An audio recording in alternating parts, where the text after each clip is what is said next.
Sara Bareilles, welcome to Q. Hi. I got something for you. Uh-oh. He's reaching down. He's pulling out. It better be a puppy. Love the narration. Yeah, he's solid radio move. Yeah. By the way. This is my first rodeo. We tried to make. Do you smell napkins. it? We tried to. Ooh. They're pies. Pies. And she pulls it Are closer. they warm? They're warm. Is this apple? Apple. It's a beautiful golden crusted baked pie. Now you don't have to eat it. You're welcome to eat it, but you don't have to if you don't want. I'm going to eat it, but not while we talk, because that will sound nasty. Well, we were trying to do the. We were. So mouth sounds. By Sara Bareilles. So great for radio. I find nothing gets me into a podcast or radio show like the sound of someone eating. Yeah, masticating. Sure. Yeah. Hold on. All right. So I have to go. Excuse me for a moment. Me and the pies need to be alone. We got that because I heard that at the beginning, we were trying to get the scent. Yeah. The apple, so here's the quick little sidebar piece of trivia about Waitress, the musical, is that we do have real apple pie scent in all of our theaters. This is the reason. And this is the reason, because there's nothing like it. We tried to make it so that, because we heard that there's the smell of a real apple pie. You can't. And so, we tried a synthetic pie smell for a while, because we were like, oh, what's the fastest, easiest way to get this smell in the air? And it was nothing like it. So there's a convection oven in every lobby of every theater that we go and play in, and they make real pies. Who gets to eat the pie at the end?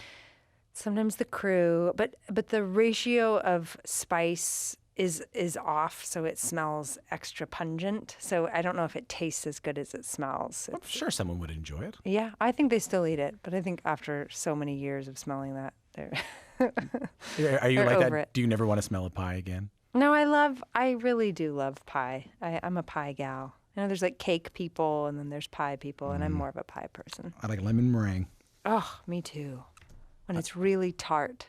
I like a really tart lemon meringue. Have you had I promise I'll get to the rest of it soon. Have you had the pecan? What do we have here? Not the pecan pies, but like the butter pecan pies. Oh, that we have. I don't think so. They're big in Canada. Ooh, butter pecan, really sweet, kind of caramelized pies. Done. See you later. We'll hook you up. So this musical's been part of your life for like 4 years now. Longer than that. Turns out it's like 7 years. Jesus. I know. What about the lead character? Do you connect to her story at all? Oh, very much so. I mean, her circumstances are very different, but it was actually really interesting to kind of dive into this material and examine her as a person. And I can move this out of the way, by the way. Do you want me to do that? I'm fine. I like being near them. Okay, go on. The pies, my friends. Yeah, sure. Yeah, my only friend. No, I think, she's someone who feels invisible at times and is deeply loyal and cares for her community and sort of has lost herself along the way in certain ways. And those are all things that I definitely relate to in my life and in my journey. And when I wrote, the first song I wrote for the show was She Used to Be Mine, which is Jenna, our lead character's main song, or the penultimate song she sings towards the end of the show. And it's really about her kind of reckoning with the person she thought she would become and the person she actually is. And I think everyone can relate to that. I know I certainly could, where it's like... How do you relate to it? I think when I think about who I thought I would be as a little girl when I imagined my life, I remember having very specific plans. Like, okay, I'm going to get married at 26, 2 kids by 28, or I guess I should have done the math, or start having kids by 28. Have a little house, pets, animals. I thought I was going to be a teacher. I thought I thought there were all of these things, and then my life took nothing but left turns. And I'm so grateful for it, but it's also just, I think so often sometimes I surprise myself with not being a better person, or I make a choice from why did I do that? Or disappointing myself or surprising myself in a positive way too. What I find interesting about that is that this show that kind of crystallizes for you that your life, your circumstances aren't permanent, and it's hard to figure out what your path's going to be. Like a bunch of turns can come in. how do I put this? That the show itself was a place you found a changes in your own life, right? Completely. It was like a fulcrum for my, I mean, it's a pivot point in such a profound way. Like what? Give us some examples. Like the majority of the people I hold nearest and dearest in my life are people that came to me through Waitress. Right. My artistic collaborators, Jesse Nelson and I met through Waitress and now are working on other projects together.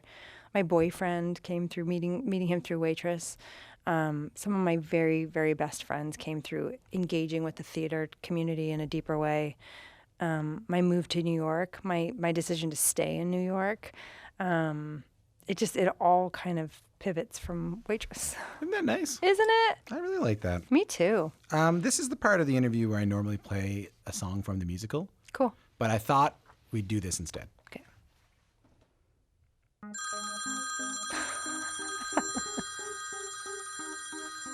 Come in close, now it's time to tell you one thing. Every show can be ruined by a ring, ring. Now's the time, do it while I sing, 'cause no one's gonna like you if your phone rings. Hurry up so that we can start the show. Thank you so much. Now turn off your cell phone. My guest, Sara Bareilles, is with a message you hear before many live shows. She wrote the score for the Tony-nominated musical Waitress, which is coming to Toronto. Bring, bring is my... I can't roll my R's. Bring, bring. Yeah. Why did you take it upon yourself to write the jingle for turning off your cell phone at your musical? Well, we had a discussion about, how do you handle that? Phones are such a problem in the theater Really? at this point. Oh my gosh, it's extraordinarily Like what? bad. People videoing, just forgetting that they're not engaging in an experience that's a normal. I mean, concert goers alone are so glued to their phones. It's something I've noticed over the years is that more and more people are watching you through the screens of their phones standing in front of you, but they're paying attention to what they're getting on a video, which is such a strange kind of phenomenon to have evolved. But the theater, for all intents and purposes, is still a sacred space that way, where we sort of make this agreement that we're not going to use our phones, but people still do it. They forget. Some of it's accidental. They just forget to turn them off, so you get a cell phone ringing, which is bad enough, but there's a lot of videoing. There's a lot of sort of a misunderstanding of what that agreement is. And so we thought maybe we could do it sort of cheeky, funny way to remind people that phones are not allowed. That's kind of nice. It doesn't work. People still bring out their phones all the time. Yeah, buddy. it's annoying. I went to a Jack White concert not that long ago, and he does that thing where you got to put your phone in the pouch. Really? Yeah, you put your phone in a pouch, it locks, and you get to take it with you, and then you get to unlock it on the way out, and that's when you get your phone back. That's interesting. And I tell you what was cool. Dave Chappelle does it too. I tell you what was cool about it was that I was kind of like, oh, come on, guys, give me a break. I'm an adult. I can, But when I went to the show, and it was like 17,000 people, and it was every single person was looking at the stage. Yeah. Now I know that sounds. If you're listening to this at home, I guess that might sound. Of course they were, Tom. It was a concert. No, but they're not. They're usually not. It was amazing, Sarah. Yeah. I feel like there's it's sort of sad. I'll tell you what I noticed. So I just did a little promo tour. I have a new record that just came out, and I'll be going on tour in the fall. But I did a little 4-show promo tour. And because people weren't familiar with the material yet, nobody took their phones out, which I thought was amazing because I haven't looked out at an audience in a long time and had them not be holding up their phones. So I thought that was really interesting. Just remember to put your phone down sometimes, guys. I remember I saw one that was like, I think I saw a story about a Broadway show where someone got up on stage and plugged their phone into the set thinking they could charge it. No. Do you know what I'm talking about? No, Yeah. I've not heard that. Yeah, they got up on the set. The show hadn't started yet, and they tried to plug in their phone to the socket. That was part of the set. Unbelievable. Yeah, isn't that great? Did they get asked to leave? I believe they did. I believe they should have. I want to ask you about this though, because when you first signed on to do Waitress, I mean, you had a big hit. I mean, I knew you from Love Song especially, but you were still kind of new to Broadway. You were brand new to Broadway. I don't want to give any examples, But pop artists or like singer-songwriters historically haven't always had the best relationship when they move to Broadway, whether it be from the welcoming from the theater community or just the response from the audience. Sometimes it doesn't work out. Was that something you were concerned about?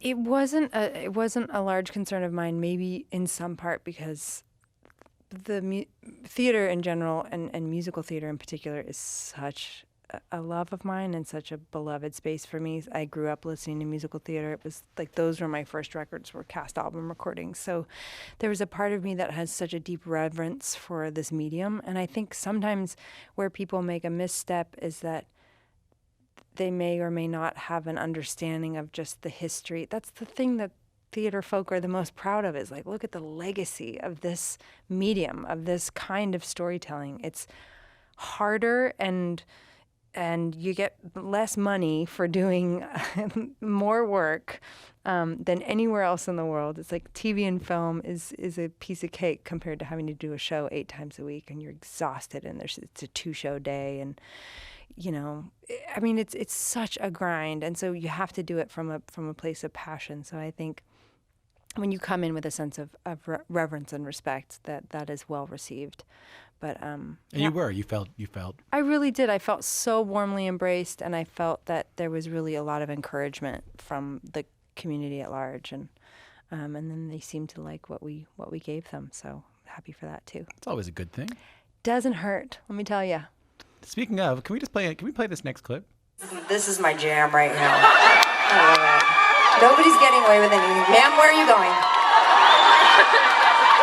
You better have to pee. That's all I have to say. Because the show just started. I like talking about this because I heard someone talk about this the other day let me just point this out. And this is like the unfunniest thing you can say, so I'm just going to say it. Okay. You're like a really funny person on stage. I find that hilarious. I know, but isn't that like, telling someone they're funny is ultimately a very unfunny thing. Yeah, I think you're right. But I tell you what I like. I like people like you. And we were talking about Ben Folds before we turned the microphone on. Ben Folds, a group called the Milk Carton Kids. I don't know if you know them. Dear friends. You guys have it all figured out because you get to be really, really funny and then sing a devastatingly sad song. Yeah. Yeah. I think it's nice when nobody is, it's like not a part of the ticket price for me to make anybody laugh. It's gravy. Then I get to feel very free to sort of to find the funny, and that Milk Carton Kids in particular, it's like a stand-up show. It's like a Smothers Brothers comedy hour, yeah. And then you're like in a pool of tears. Were you funny as a kid? I honestly don't know. I like to think so, but I was a little bit of a misfit. I was like chubby kid and got teased a lot and was very internal in some ways, but also like deeply like curious about the spotlight and being a ham and wanting attention, and I had a good voice, so I got some attention for that. It was like an interesting mix of a way to come of age. But I found the theater really early, and there was so much space for me to just like roam. You could do all the things you're good at, right? Yeah, like be an idiot and do it on purpose. And sing a devastatingly sad song that you wrote. Exactly. And have you seen there's these compilations that I saw that are just like of you introducing songs, and then the song is cut out, and then you introduce another song. Yeah, like people like to make the greatest hits of like me being an asshole on stage. It's funny. That must be, I don't know, I can't imagine how that must feel. Must be cool. I really enjoy the between bits on stage. I really do. I love singing the songs, but I found that I did a tour where things felt a little more curated, and we had made very specific choices about what would bleed into what, and I found that was really limiting because I love what's alive about being on stage. You should join the Grateful Dead. I just did. Did you really? I did. Congratulations. I'm the newest member. Well, you know what?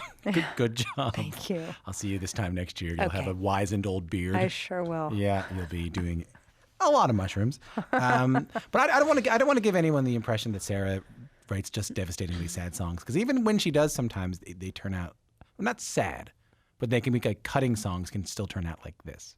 I hate to break it to you, babe, but I'm not drowning. There's no one here to save. Who cares if you disagree? You are not me. Who made you king of anything? So you dare tell me who to be? Who died and made you king of anything? I'm Tom Power. You're listening to Q on CBC Radio. That was King of Anything by Sara Bareilles. She's in our Toronto studio right now talking about the song she wrote for the musical Waitress, talking about finding her voice as an artist, and talking about her own music. Sara, it's a really cutting song. What was going through your life when you wrote it? King of Anything? Yeah. I was entering my second album cycle on Epic Records, which I'm still with, and they've been wonderful partners over the years. But I was re-entering the phase where you're sharing songs for the first time and you're opening yourself up to feedback.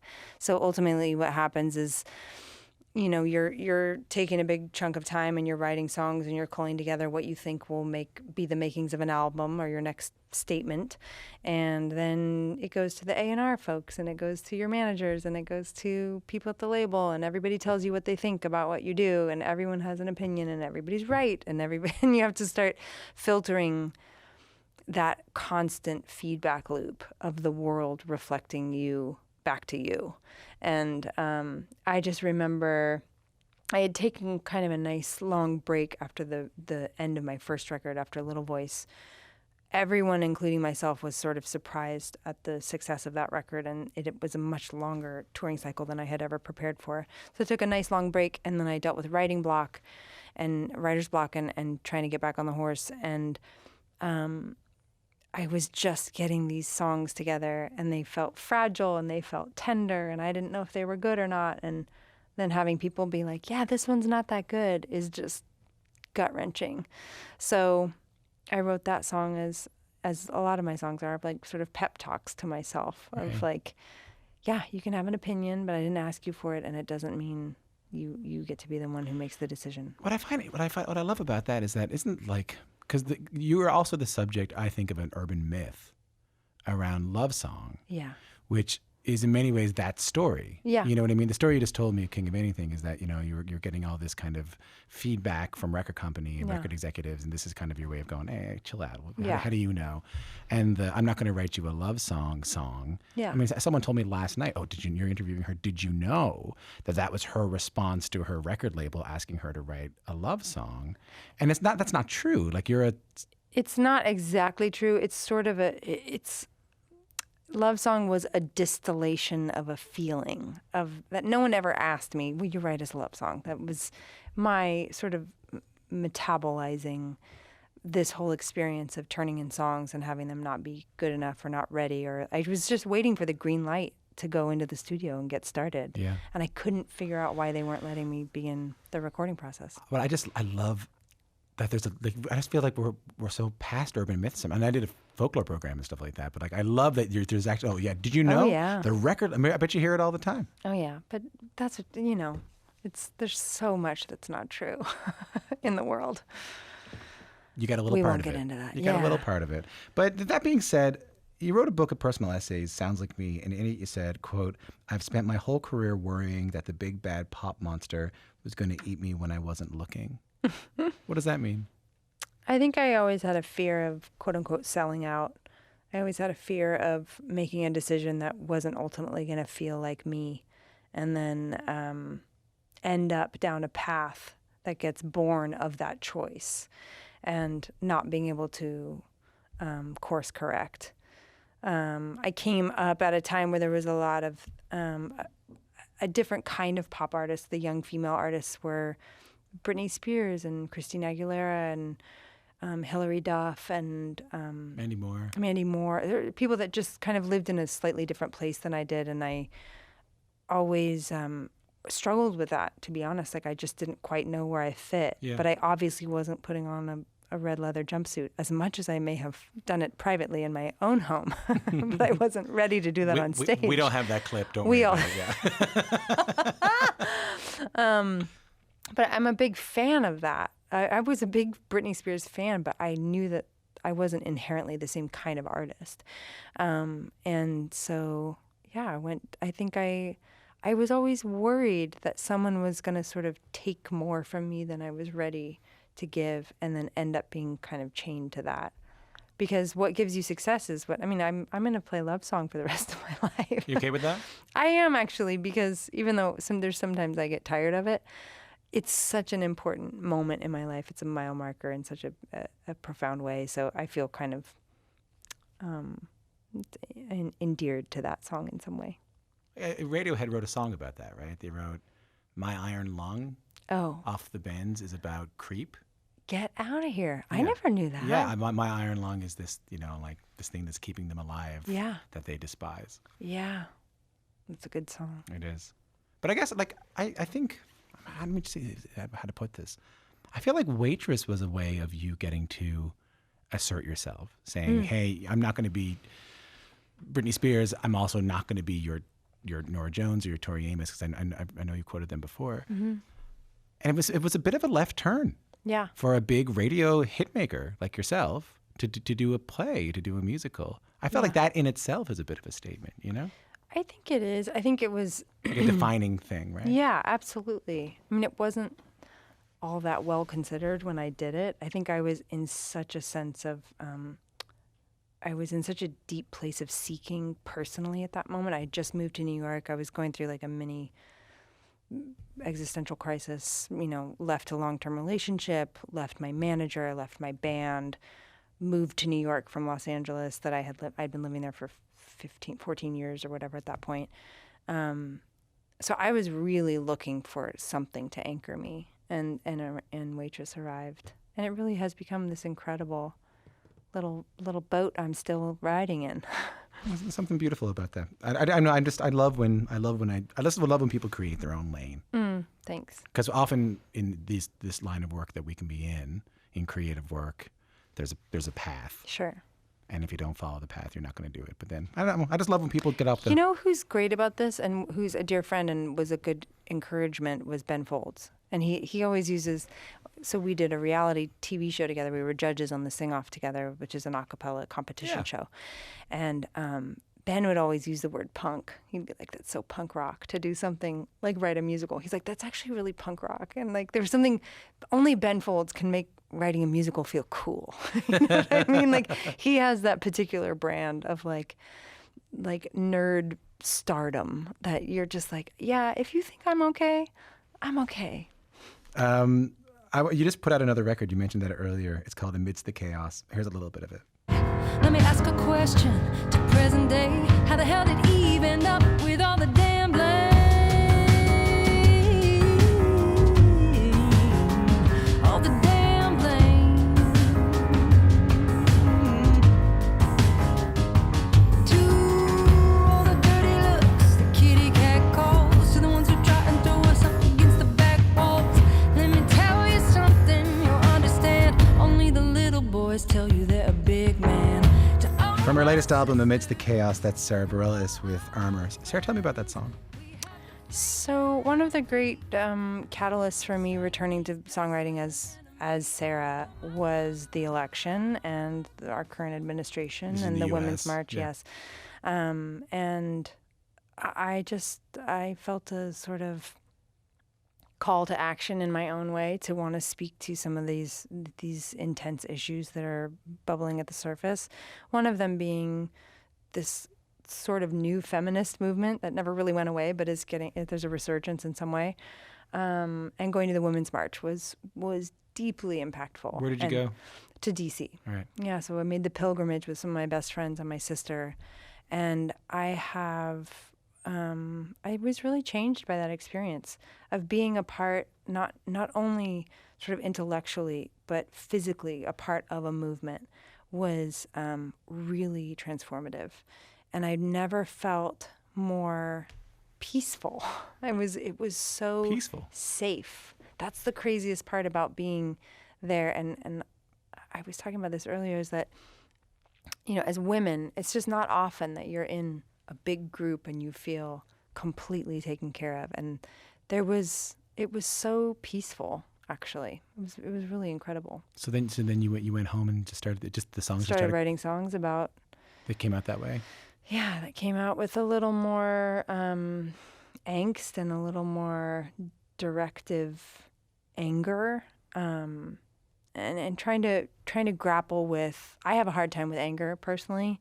I don't find it to be that productive sometimes. But how to kind of wrestle with those feelings and make them into something that is a call to action in and of itself. Right, because there's a song you have with John Legend, right? About it's some ways Safe place to land. Yeah. about the refugee crisis. Yeah, I was in Nashville and writing with a woman named Lori McKenna, who I'm a huge fan of, and we wrote. So good. Oh. What's that great song she has? All the Time I've Wasted on You. Do you know that one? I don't know that one. It's an early record. And didn't she do People Get Old, that song too? Yes, People Get Old, and she has a song called The Bird and the Rifle, which is just like devastatingly beautiful to me. It feels very Earl and Jenna from Waitress. She's unbelievable. She's spectacular. Yeah. And we wrote several songs together for the new record. Oh, cool. But all of the news footage was erupting those days when we were together in Nashville, and we were seeing images and audio for the first time of little children on the phone and crying and wanting to go home. And we just sat in the studio and cried, and it was just that idea of like, nobody leaves because it's good. Like that idea, like you're gonna put yourself in peril and your children in peril. Nobody does that because things are great at home. Nobody wants to leave home. And so that's where that song is. And getting to know John through Jesus Christ Superstar live was beautiful. And he's such a natural, he has this incredible ability to kind of marry his advocacy and his activism with his artistry. It's a seamless world for him, and I love that. And so he said yes. Right, you did that. You were Mary Magdalene, right? I was. And he was Jesus. Did you feel bad for that guy who broke his ankle right before Rent? I really did. That's devastating. I mean, it's horrible to break your ankle anyway on any day of the week, but you put so much work and preparation into that, and it's, I should just be clear. Happen. This was so you did this live Jesus Christ Superstar. It was a live production on ABC, Fox. On NBC. NBC. Yeah. I had a 1 in 4 chance of getting that right. You did this live production, live on television of Jesus Christ Superstar. Similarly, I just realized I didn't give any context. Similarly, there was a performance of Rent that was going to be live on television, and the lead actor broke his ankle the night before. So they had to play a pre-tape thing, which is what we had done the same thing. You film a pre-tape because God forbid something goes wrong, which something did, obviously. It just occurred to me that you would have a unique perspective on how devastating that'd be. Yeah. Poor guy. I just want to go back to Waitress for a second, and your relationship with Broadway. So when you listen to the new music you've been writing for the new record, as you mentioned, it's propelled by an activism. It's propelled by a different kind of thinking. But do you think it's also propelled by like a sense of theatricality? Like, has your time on Broadway changed your own music? think it has in a few different ways, but one of the main ways actually just being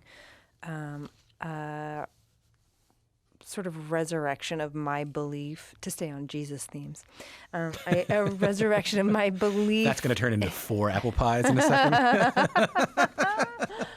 Or fish, or wine. They're here.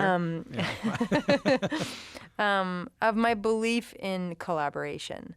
I think really early on in my career, I had some bad experiences with co-writers and collaborators, and it made me really insular as an artist.